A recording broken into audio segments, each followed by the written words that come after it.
یہ اللہ رب العالمین ہمارے ساتھ ہے کا کیا معنی ہے؟ جسمانی طور پر اس سے بعض لوگ دلیل لیتے ہیں کہ اللہ رب العالمین ہر جگہ موجود ہے، نعوذ باللہ من ذالک۔ یہ جملہ ان اللہ معنا کہیں سے اس بات کی دلیل نہیں ہے کہ جسمانی طور پر کوئی کسی کے ساتھ ہو تبھی اس جملے کو استعمال کیا جا سکتا ہے، بلکہ آپ بھی فون پر اپنے بچے کو تسلی دیتے ہوئے کہتے ہیں گھبرانے کی ضرورت نہیں بیٹا، میں تمہارے ساتھ ہوں، حالانکہ آپ اس سے ہزاروں میل دور ہوتے ہیں۔ تو یہ جملہ ہر زبان کے اندر استعمال کیا جاتا ہے اس معنی میں کہ میری نصرت، میری تائید، میری مدد تمہارے ساتھ ہے، حمایت میری تمہارے ساتھ ہے، اس معنی میں یہ جملہ ہر جگہ استعمال کیا جاتا ہے، ہر زبان میں استعمال کیا جاتا ہے۔ اس جملے سے یہ لازم نہیں آتا کہ اللہ رب العالمین ان کے ساتھ جسمانی طور پر ہے، اور عرش پر اگر اللہ رب العالمین ہو تو یہ جملہ کہنا ممکن نہیں ہے، اس سے بالکل لازم نہیں آتا۔ ہر زبان کے اندر اس طرح کے الفاظ استعمال کیے جاتے ہیں اور اس سے لازم نہیں آتا کہ جسمانی طور پر کوئی کسی کے ساتھ ہو۔ تو یہ اسی معنی میں ہے، اور اس طرح کی محتمل دلیل کی وجہ سے ہزاروں محکم دلیلوں کو ٹھکرایا نہیں جا سکتا۔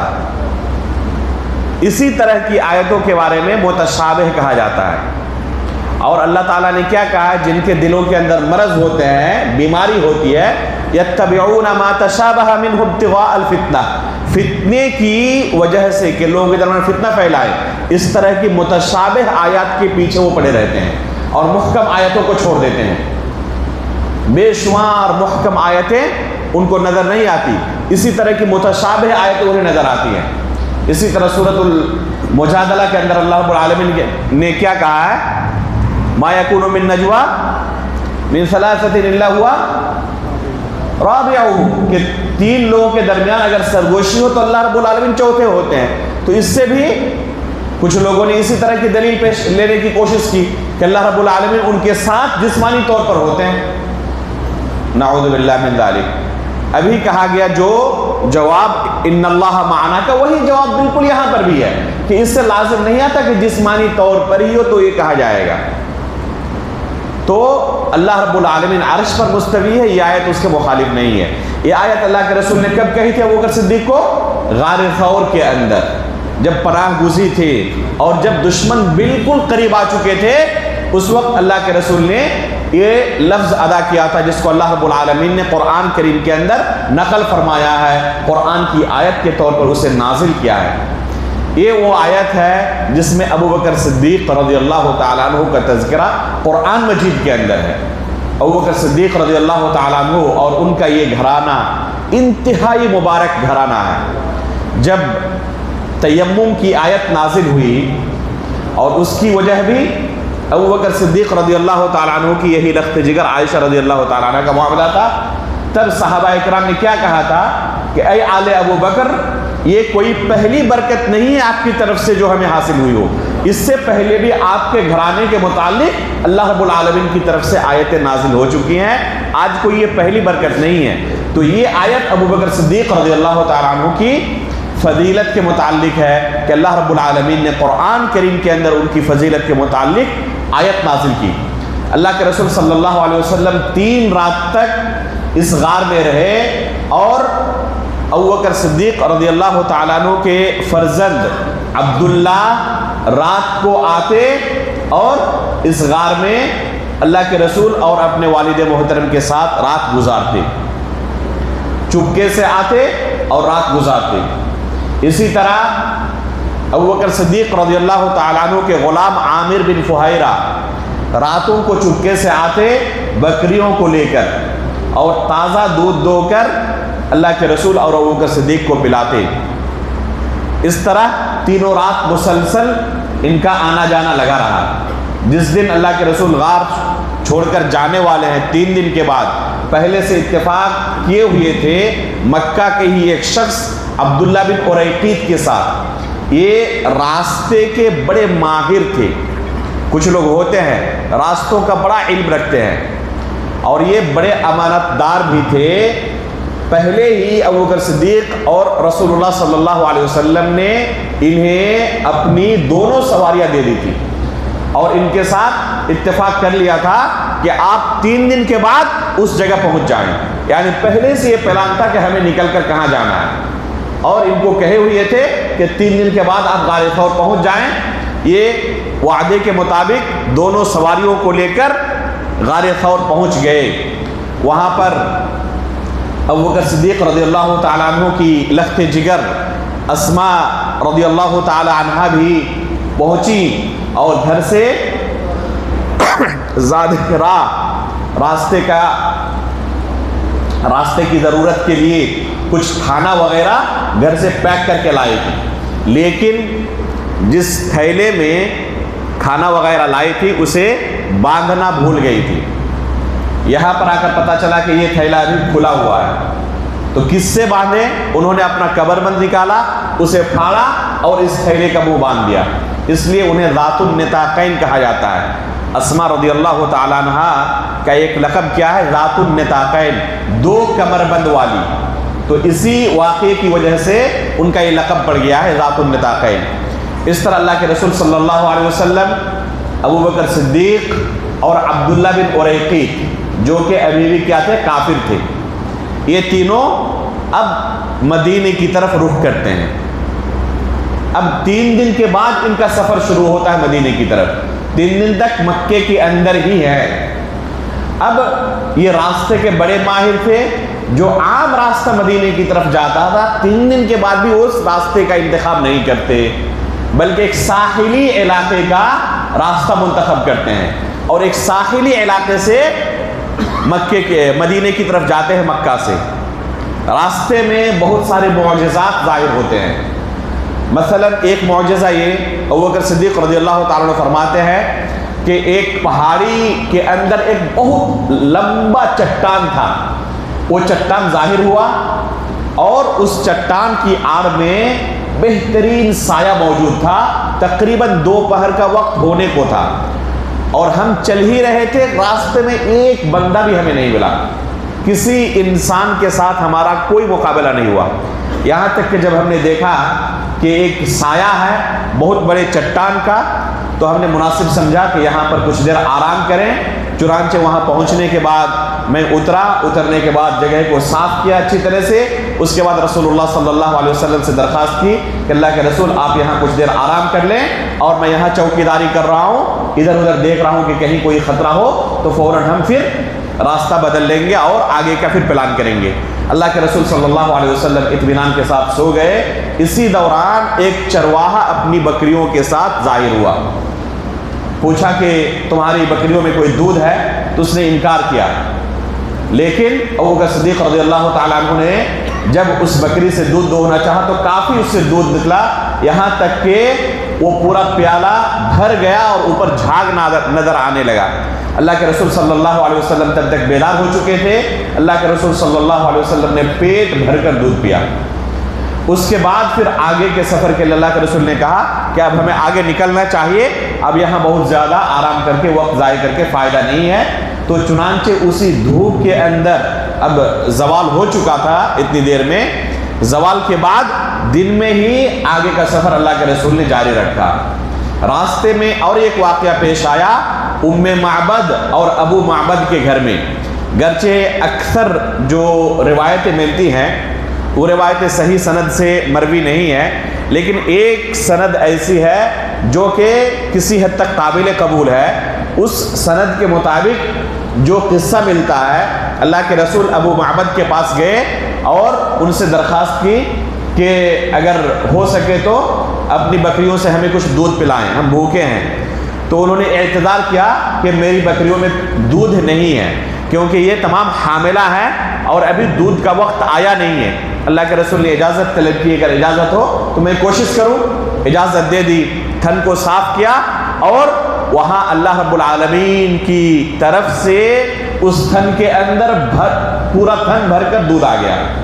اللہ کے رسول نے اس سے دودھ دوہا، خود پیے اور تمام لوگوں کو پلایا، یہاں تک کہ جب اس معجزے کو انہوں نے اپنی آنکھوں سے دیکھا تو وہیں پر انہوں نے اسلام قبول کر لیا اور کہا کہ ہم پہلے ہی سن چکے تھے کہ ایک نبی آنے والے ہیں، اور مکہ والوں سے بھی ہم آپ کے بارے میں سنے ہوئے ہیں، آپ کے بارے میں بہت ہی الٹی سیدھی بات کرتے ہیں وہ، اور کہتے ہیں کہ آپ اپنے دین سے پھر گئے ہیں۔ اپنے آبا و اجداد کے دین پر موجود نہیں ہیں اور آپ کے اوپر الزامات لگاتے ہیں، میں گواہی دیتا ہوں کہ آپ برحق نبی ہیں اور وہ اسلام قبول کرتے ہیں، اپنے اسلام کے اظہار کی اجازت طلب کرتے ہیں۔ اللہ کے رسول کہتے ہیں کہ اللہ ابھی نہیں، جب تمہیں خبر ملے گی کہ ہم غالب آ چکے ہیں اس وقت پھر تم آ کے مل جانا۔ تو چنانچہ یہ واقعہ بھی اسی راستے میں پیش آتا ہے، ایک بہت بڑا معجزہ تھا۔ اس طرح اللہ کے رسول صلی اللہ علیہ وسلم سفر جاری رکھتے ہیں اور یہاں تک کہ بنو عمرو بن عوف کے علاقے تک پہنچ جاتے ہیں، جو کہ قباء کے اندر مدینے سے پہلے ہی یہ علاقہ پڑتا ہے۔ اب تو سب مدینے کے اندر آ چکا ہے، قباء مدینے کے اندر ایک علاقہ شمار کیا جاتا ہے، لیکن اس زمانے میں مدینے سے باہر کا علاقہ یہ شمار کیا جاتا تھا، قباء کا علاقہ، اور یہیں پر بنو عمرو بن عوف کا قبیلہ بستا تھا۔ اکثر و بیشتر صحابہ اکرام جو مدینے سے جاتے تھے وہ اسی قبیلے کے اندر جا کر بستے تھے، یہی ان کا پڑاؤ ہوتا تھا۔ آج بھی جو جائے مکہ سے مدینے کا راستہ اختیار کرے تو سب سے پہلے یہ قباء ہی پڑتا ہے۔ مدینہ داخل ہوتے وقت اگر طریق الہجرہ سے کوئی جائے، ہجرت کا جو راستہ ہے، تو سب سے پہلے قباء پڑے گا۔ اللہ کے رسول نے یہاں 2 ہفتے تک قیام کیا، بنو عمرو بن عوف کے اندر 2 ہفتے تک اللہ کے رسول نے قیام کیا اور یہیں پر مسجد قباء کی تعمیر کی۔ مسجد نبوی سے پہلے مسجد قباء کی اللہ کے رسول نے تعمیر کی ہے۔ اس لیے جو آیت ہے قرآن کی لمسجد اسس علی التقوی من اول یوم، اس کے بارے میں مفسرین کے مابین کافی اختلاف ہے کہ اس سے مراد مسجد نبوی ہے یا مسجد قباء ہے۔ ہر دونوں طرح کے اقوال ملتے ہیں۔ مسجد ضرار کے سلسلے میں جو آیت نازل ہوئی تھی کہ اللہ کے رسول مسجد ضرار میں آپ نماز نہ پڑھیں، کس مسجد میں نماز پڑھیں؟ اس مسجد میں نماز پڑھیں جسے پہلے دن سے تقوی کی بنیاد پر قائم کیا گیا، لمسجد اسس علی التقوی من اول یوم۔ تو اس مسجد کے بارے میں مفسرین کے مابین اختلاف ہے، دونوں طرح کے اقوال ملتے ہیں کہ اس سے مسجد نبوی مراد ہے یا مسجد قباء مراد ہے۔ تو اللہ کے رسول نے مسجد نبوی کی تعمیر سے پہلے مسجد قباء کی تعمیر کی ہے۔ 2 ہفتے تک اللہ کے رسول کا یہاں قیام رہا ہے، یہاں تک کہ جب مدینہ چلے گئے اور وہیں پر اصل قیام ہوا، اس کے بعد بھی ہر سنیچر کو اللہ کے رسول مسجد قباء آتے تھے، مسجد قباء کی زندگی بھر زیارت کرتے رہے۔ مسجد نبوی جہاں پر ہے ابھی بالکل قبلے کی طرف ناک کی سیدھ میں مسجد قباء ہے۔ کوئی شخص مسجد نبوی سے باہر نکلے اور پیدل چلا جائے، ادھر ادھر اسے مڑنا نہیں ہے کہیں، ایک دم بالکل ناک کی سیدھ پر چلا جائے مسجد قباء پہنچ جائے گا، ایک دم بالکل قبلے کی طرف۔ اور دوسری طرف پیچھے کی طرف بالکل سیدھا آگے نکل جائے، شہداء احد کے قبرستان تک پہنچ جائے گا، ایک دم بالکل ایک ہی راستے میں ہے پورا۔ شہداء احد سے کوئی اگر سامنے پیدل چلنا شروع کرے مسجد نبوی پڑے گی اور پھر سامنے آگے بڑھتا رہے مسجد قباء آ جائے گی۔ تو ایک دم بالکل ایک ہی خط پر، ایک ہی لائن پر یہ تینوں چیزیں ہیں، تینوں زیارت کی جگہ ہیں۔ تو اللہ کے رسول اکثر و بیشتر ہر سنیچر کو مسجد قباء کی زیارت کے لیے آتے تھے، کبھی کبھی پیدل اور کبھی کبھی سواری پر، دونوں طرح جائز ہے۔ اور آج بھی یہ فضیلت ہے کہ کوئی شخص اگر اپنی رہائش گاہ سے، اپنے گھر سے وضو کر کے نکلتا ہے اور مسجد قباء میں آ کر 2 رکعت نماز ادا کرتا ہے تو اسے ایک عمرے کا ثواب ملتا ہے۔ اس لیے آج بھی لوگ مسجد قباء کے اندر کوشش کرتے ہیں 2 رکعت نماز ادا کرنے کی۔ ایک صحیح حدیث ہے، اور اگر کوئی مدینہ طیبہ سفر کر کے جائے تو اسے مسجد قباء میں بھی جا کر 2 رکعت نماز ادا کرنے کی کوشش کرنی چاہیے۔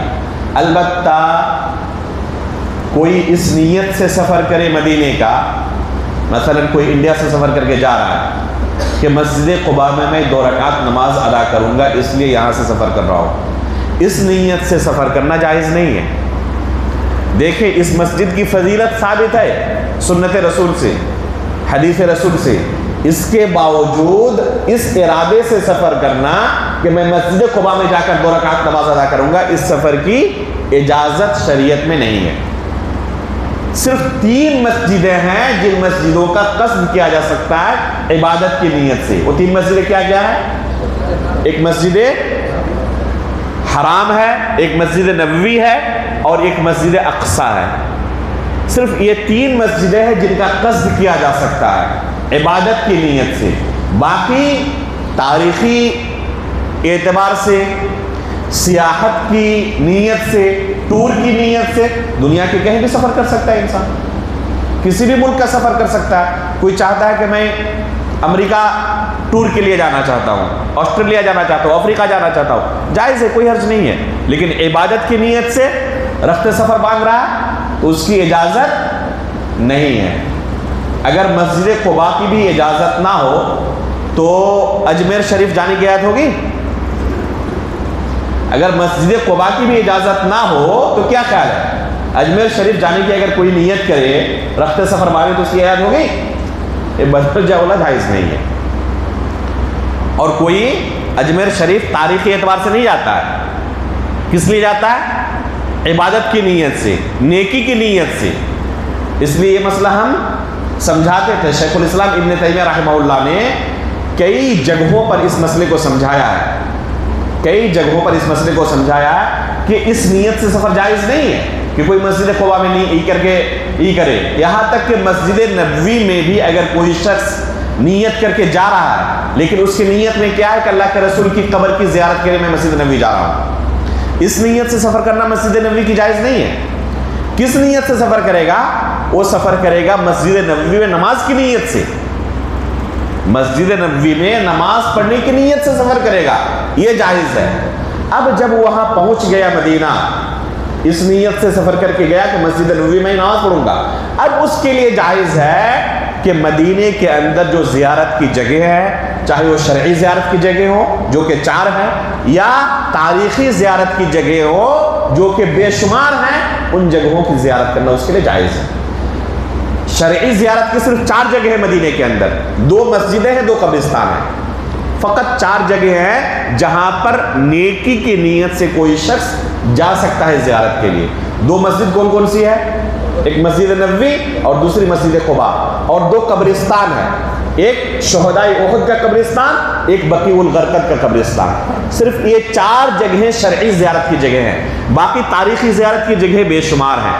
مثلا مسجد جمعہ، مثلا مسجد قبلتین، مثلا خندق جہاں پر آج مسجد خندق ہے اور 7 مساجد کے نام سے معروف ہے یہ جگہ، یعنی 7 مسجدوں کے نام سے معروف ہے. تو یہ سب تاریخی زیارت کی جگہ ہے، شرعی زیارت کی جگہ نہیں ہے. میں نے مسجد جمعہ کا تذکرہ کیا، اسی سفر میں، سفر ہجرت میں مسجد جمعہ کا تذکرہ ملتا ہے.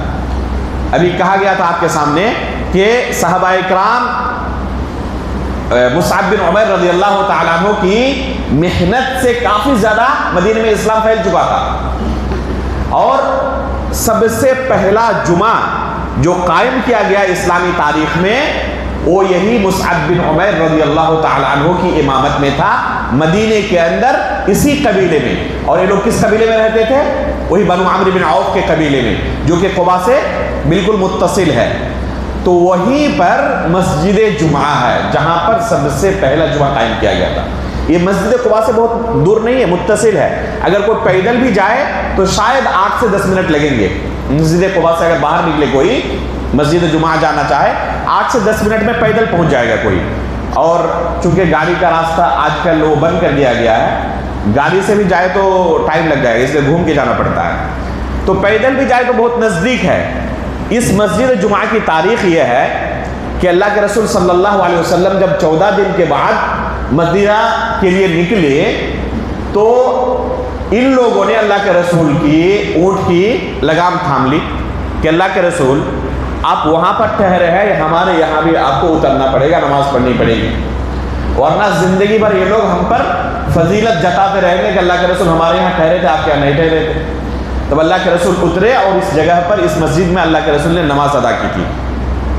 اس لیے اس مسجد کا نام ہی پڑ گیا ہے مسجد جمعہ. تو یہ مسجد قباء سے بالکل متصل ہے. کوئی تاریخی اعتبار سے اس مسجد کی بھی زیارت کرنا چاہے اجازت ہے، کوئی حرج نہیں ہے. اللہ کے رسول صلی اللہ علیہ وسلم کو جب نکلنا ہوا مدینے کے لیے 2 ہفتے کے قیام کے بعد تو اللہ کے رسول نے بنو النجار کے لوگوں کو بلایا. بنو النجار جو اہل مدینہ والے ہیں، اللہ کے رسول کا ننیحال یہی ہے. بنو النجار کے لوگوں کو اللہ کے رسول نے بلایا تقریباً 500 لوگ تلواروں کے ساتھ اللہ کے رسول صلی اللہ علیہ وسلم کی حفاظت کے لیے بنو عمرو بن عوف میں پہنچ گئے اللہ کے رسول کے استقبال کے لیے۔ اللہ کے رسول ان کے ہمراہ نکلے مدینے کی طرف، جہاں آج مسجد نبوی ہے تقریباً اس طرف اللہ کے رسول جب نکلے، اور ابھی میں نے کہا کہ بالکل ناک کی سیدھ میں وہ راستہ پڑتا ہے، بالکل قباء سے سامنے وہ جگہ ہے۔ نکلے تو مدینے کے تمام گھروں سے خواتین باہر اپنے، آج کی زبان میں آپ کہہ سکتے ہیں ٹیرس پر، اپنے گھروں کی چھتوں پر سب خواتین آ گئی اللہ کے رسول صلی اللہ علیہ وسلم کو دیکھنے کے لیے۔ جو لوگ گھروں میں تھے وہ نکل کے راستوں میں آ گئے، چھوٹے چھوٹے بچے راستے میں آ گئے اللہ کے رسول صلی اللہ علیہ وسلم کی استقبال کرنے کے لیے، اور سب کی زبان سے یہ ادا ہو رہے تھے کہ اللہ کے رسول آ گئے ہیں، جاء نبی اللہ، جاء نبی اللہ، اللہ کے رسول کا استقبال کر رہے تھے۔ اور ان کے استقبال کے جو الفاظ تھے، یا رسول اللہ، یا محمد، یا رسول اللہ، یا محمد، اس طرح کے الفاظ وہ ادا کرتے تھے اور اللہ کے رسول کا استقبال کرتے تھے۔ جاء نبی اللہ، جاء نبی اللہ کی وہ صدا لگا رہے تھے۔ بعض صحابہ اکرام کہتے ہیں، غالباً برا بن عازب رضی اللہ تعالیٰ عنہ کی روایت ہے کہ مدینے والوں کے لیے آج سے زیادہ خوشی کا دن گزرا نہیں تھا ان کی تاریخ میں۔ سب سے زیادہ خوشی مدینے والوں کو کب حاصل ہوئی؟ جب اللہ کے رسول صلی اللہ علیہ وسلم ان کے یہاں تشریف لے کے آئے۔ اس سے زیادہ خوشی مدینے والوں کو پوری زندگی میں کبھی نہیں ہوئی تھی۔ اللہ کے رسول صلی اللہ علیہ وسلم وہاں تشریف لے گئے۔ بعض روایتوں کے اندر ملتا ہے کہ مدینے والوں نے وہ مشہور قصیدہ بھی پڑھا تھا جو کہ آج کل لوگوں کی زبان زد ہے، بچوں کو یاد ہے، طلع البدر علینا من ثنیات الوداع، مشہور ہے نا یہ نظم، آپ سے یوٹیوب پر لکھے بے شمار آپ کو کلپس مل جائیں گے، لیکن یہ صحیح سند سے ثابت نہیں ہے کہ اسے اللہ کے رسول صلی اللہ علیہ وسلم کے مدینے داخل ہوتے وقت انہوں نے اسے پڑھا تھا، یہ ثابت نہیں ہے۔ دوسری بات یہ کہ اس کے جو الفاظ ہیں اس کے الفاظ بھی مطابق نہیں ہیں اس قصے کے، اس لیے کہ ثنیۃ الوداع اس راستے میں نہیں پڑتا ہے، دوسرے راستے میں پڑتا ہے۔ اللہ کے رسول ثنیۃ الوداع کی طرف سے نہیں آئے تھے، اور یہ کیا کہہ رہے ہیں، طلع البدر علینا من ثنیات الوداع، اس لیے واقعے کے مطابق بھی نہیں لگتا۔ فتح الباری کے اندر حافظ ابن حجر نے اس کو تفصیل سے ذکر کیا ہے، اور اسے متن کے اعتبار سے بھی کہا کہ یہ ثابت نہیں ہے۔ البتہ کوئی اس نظم کو پڑھنا چاہے اگر تو اس کا حکم الگ ہے، جائز ہے، اس میں کوئی حرج نہیں ہے۔ کوئی اس نظم کو پڑھنا چاہے تو اللہ کے رسول صلی اللہ علیہ وسلم کی تعریف میں ہے، مدح میں ہے، نعت میں ہے، اور اس کے اندر کوئی ایسا لفظ نہیں ہے جسے ہم بدعت یا شرک کہہ سکیں، اس لیے اس نظم کے پڑھنے میں کوئی حرج نہیں ہے، اگر کوئی پڑھے تو اس کی اجازت ہے۔ اور یوٹیوب پر بہت سارے کلپس موجود ہیں، بہت سارے چھوٹے چھوٹے بچوں کو بھی یاد ہوتا ہے۔ لیکن یہ کہنا کہ اللہ کے رسول صلی اللہ علیہ وسلم جب داخل ہو رہے تھے تب انہوں نے پڑھا تھا، تو اس کا ثبوت نہیں ملتا۔ ہر ایک کی خواہش ہوتی تھی کہ اللہ کے رسول ان کے گھر میں قیام کریں۔ بعض روایتوں کے اندر ملتا ہے کہ ہر کوئی اپنے اپنے گھر کے سامنے اللہ کے رسول کا لگام پکڑ لیتے اور کہتے کہ اللہ کے رسول ہمارے یہاں تشریف لائیں، لیکن اس طرح کی روایتیں صحیح سند سے نہیں ملتی ہیں۔ البتہ ایک روایت جو کہ ثابت ہے، اللہ کے رسول ایک جگہ جا کر رکے اور وہاں پر اللہ کے رسول نے کہا یہاں سب سے گھر قریب کس کا ہے؟ تو ابو ایوب انصاری رضی اللہ تعالیٰ عنہ نے کہا اللہ کے رسول سب سے قریب یہاں میرا گھر ہے، تو اللہ کے رسول ان کے گھر تشریف لے گئے۔ یہ روایت ثابت ہے۔ ابو ایوب انصاری رضی اللہ تعالیٰ عنہ کے گھر اللہ کے رسول تشریف لے گئے۔ ان کا گھر 2 منزلہ تھا، ایک گراؤنڈ فلور اور ایک فرسٹ فلور۔ اللہ کے رسول صلی اللہ علیہ وسلم نیچے گراؤنڈ فلور میں تشریف لے گئے، اور یہ اور ان کی بیوی اہلیہ یہ اوپر جو فرسٹ فلور ہے وہاں پر جا کر رہنے لگے۔ پھر وہاں جانے کے بعد ان کے دل میں آیا کہ اللہ کے رسول نیچے رہ رہے ہیں اور ہم اللہ کے رسول کے اوپر رہیں، یہ بے ادبی محسوس ہو رہی ہے۔ چنانچہ وہ نیچے اتر گئے اور اللہ کے رسول سے درخواست کی کہ اللہ کے رسول آپ اوپر تشریف لے چلیں، یہ ہمیں بہت خراب لگ رہا ہے، ناگوار دل پر گزر رہا ہے کہ آپ نیچے رہیں اور ہم آپ کے اوپر رہیں۔ اللہ کے رسول نے معذرت کی کہ میرے لیے بار بار چڑھنا اترنا مشکل ہوگا، نیز ہمیشہ لوگوں کی طرف سے زیارت کا سلسلہ جاری رہتا ہے، لوگوں کے لیے بھی بہت پریشانی ہوگی، نیچے رہنا میرے لیے اور زیارت کرنے والوں کے لیے زیادہ بہتر ہے، آسان ہے، اس لیے گزارش ہے کہ مجھے یہیں پر رہنے دیا جائے۔ پھر اللہ کے رسول کے اس فرمان کے بعد وہ اوپر چلے گئے۔ ایک دن کا واقعہ ہے، کہتے ہیں کہ جو گھڑا تھا پانی کا وہ ٹوٹ چکا، اور ٹوٹنے کی وجہ سے پورا پانی کیا ہوا، فرش پر بکھر گیا۔ اس زمانے میں آج کی طرح یہ پکے چھت نہیں تھے، کسی طرح وہی کھجور کے ٹاٹ وغیرہ ڈال کر زندگی گزارا کرتے تھے، تو فوراً وہ پانی نیچے آنا تھا اور اللہ کے رسول صلی اللہ علیہ وسلم کے سر پہ آ کے گرنا تھا۔ یہ پریشان ہو گئے کہ اب کیا کیا جائے، چنانچہ ان کے پاس جو لحاف تھا اسی لحاف سے کسی طرح انہوں نے اس پانی کو جذب کر لیا۔ یہ گوارا ہے کہ ہم بغیر لحاف کے رہ جائیں اور تکلیف برداشت کر لیں، لیکن ایک قطرہ اللہ کے رسول کے اوپر گرنا نہیں چاہیے۔ اس طرح انہوں نے جلدی اس پانی کو صاف کیا اور اللہ کے رسول صلی اللہ علیہ وسلم تک ایک قطرہ بھی پانی گرنے نہیں دیا۔ یہاں اس گھر میں اللہ کے رسول تقریباً 7 مہینے تک رہے، تقریباً 7 مہینے تک رہے، اور اب بھی قبلہ مسلمانوں کا کس طرف تھا؟ بیت المقدس کی طرف، اسی طرف منہ کر کے نماز پڑھ رہے تھے۔ یہاں آنے کے بعد سب سے پہلا کام جو اللہ کے رسول نے کیا وہ تھا مسجد کی تعمیر کا، مسجد نبوی کی تعمیر کا۔ اور اس مسجد کی تعمیر کا قصہ بھی بڑا انوکھا ہے، اس میں صحابہ اکرام نے، خود اللہ کے رسول نے بڑھ چڑھ کر حصہ لیا، اور اس کے لیے سب نے اپنی قربانی پیش کرنے کی کوشش کی۔ اس سفر ہجرت کا اسلامی تاریخ میں بہت ہی اونچا مقام و مرتبہ ہے۔ یہ ہے سفر ہجرت جو کہ آپ کے سامنے تفصیل کے ساتھ بیان کیا گیا۔ اس کی اہمیت کا اندازہ آپ اس سے لگا سکتے ہیں کہ عمر فاروق رضی اللہ تعالیٰ عنہ کے دور خلافت میں جب اس بات کا لوگوں کی طرف سے، صحابہ اکرام کی طرف سے مشورہ آیا کہ ہماری کوئی تاریخ ہونی چاہیے، مہینوں کے نام معروف تھے لیکن ہجری سن، پہلی ہجری دوسری ہجری، اس طرح سالوں کے نام معروف نہیں تھے۔ ایک مرتبہ کوئی خط آیا کسی گورنر کی طرف سے، اس میں لکھا تھا مہینے کا نام کہ شعبان مہینے کی فلاں تاریخ کو یہ خط لکھا جا رہا ہے۔ تو بڑا اشکال ہوا کہ اس سال کا شعبان ہے یا گزشتہ سال کا شعبان ہے یہ۔ جب اس طرح کے کئی واقعات ہوئے تو صحابہ اکرام کی طرف سے مشورہ آیا عمر فاروق رضی اللہ تعالیٰ عنہ کو کہ امیر المؤمنین آپ کوئی متعین کر دیں سالوں کا نام جس سے تمیز ہو سکے اور اس طرح اختلاط سے ہم بچ سکیں۔ چنانچہ امیر المؤمنین عمر فاروق رضی اللہ تعالیٰ عنہ نے صحابہ اکرام کی میٹنگ بلائی اور متعدد صحابہ اکرام نے متعدد مشورے دیے۔ کسی نے کہا کہ رسول اللہ صلی اللہ علیہ وسلم کو جس دن نبوت ملی ہے اس دن کے حساب سے اس تاریخ کی تعین کی جائے۔ کسی نے غزوہ بدر کا نام لیا، کسی نے اللہ کے رسول کی وفات کا نام لیا، کسی نے ہجرت کا نام لیا۔ آخر میں تمام صحابہ اکرام کا اتفاق ہوا کہ ہجرت ہماری تاریخ میں، یہ ابھی دوسرے خلیفہ کا زمانہ ہے، عمر فاروق رضی اللہ تعالیٰ عنہ خلیفہ راشد ہے اور اکثر و بیشتر کبار صحابہ باحیات ہیں۔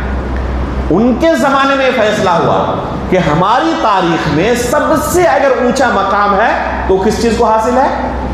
وہ ہجرت رسول کو حاصل ہے۔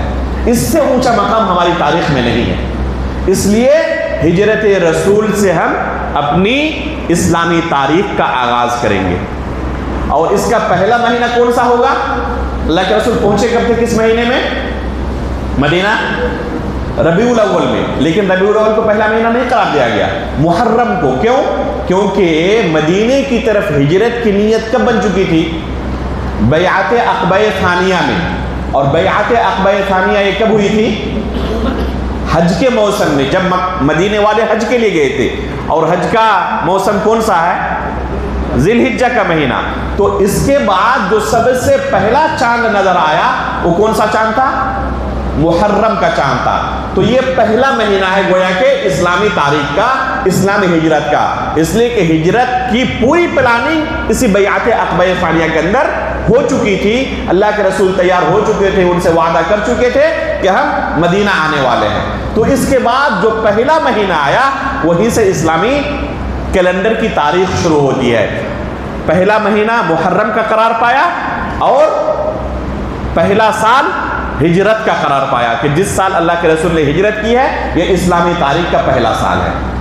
تو یہ ہے ہماری اسلامی تاریخ، اسلامی کیلنڈر، یہ ہے ہجرت رسول کا مقام و مرتبہ اسلامی تاریخ کے اندر۔ اس کے بعد انشاءاللہ آئندہ کل کے درس میں مسجد نبوی کی تعمیر کے سلسلے میں تفصیلی گفتگو انشاءاللہ پیش کرنے کی کوشش کی جائے گی۔ اللہ رب العالمین سے ہم دعا کرتے ہیں کہ اللہ رب العالمین سیرت رسول کے اندر جو ہمارے لیے نصیحت کی چیزیں ہیں ان نصیحتوں کو حاصل کرنے اور ان کے مطابق عمل کرنے کی توفیق عطا فرمائیں۔ آمین تقبل رب العالمین، وصلی اللہ علی نبینا محمد۔